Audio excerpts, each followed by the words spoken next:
જય શ્રી કૃષ્ણ મિત્રો, આજના વિડીયોમાં આપણે જાણીશું ચૈત્ર નવરાત્રિ 2025 ક્યારથી શરૂ થઈ રહી છે અને સાથે સાથે આપણે જાણીએ તેની તારીખ અને કળશ સ્થાપનાનું શુભ મુહૂર્ત કયું છે।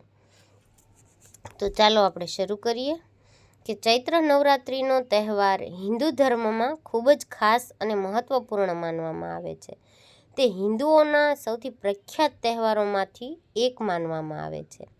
આ સમય દરમિયાન માં દુર્ગાના 9 સ્વરૂપોની વિવિધ પૂજા કરવામાં આવે છે અને ભક્તો 9 દિવસ સુધી ઉપવાસ રાખે છે।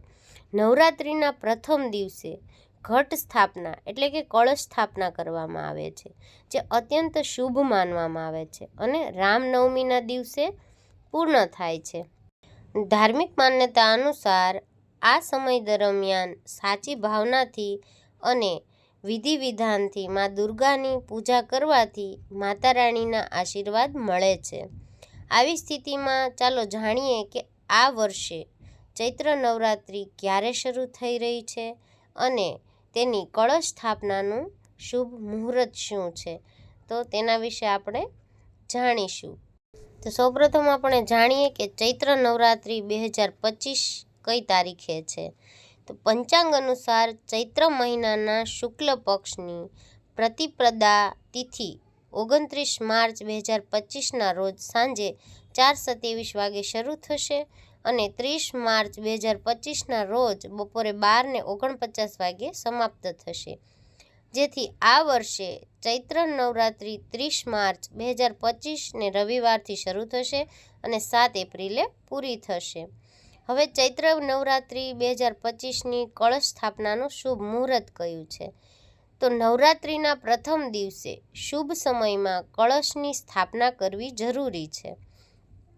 આ વર્ષે ઘટ સ્થાપના માટેનો શુભ સમય 30 માર્ચ 2025ના રોજ સવારે 6:13 થી 10:22 વાગ્યા સુધીનો છે, જ્યારે અભિજીત મુહૂર્ત બપોરે 12:01 થી 12:50 વાગ્યા સુધી રહેશે।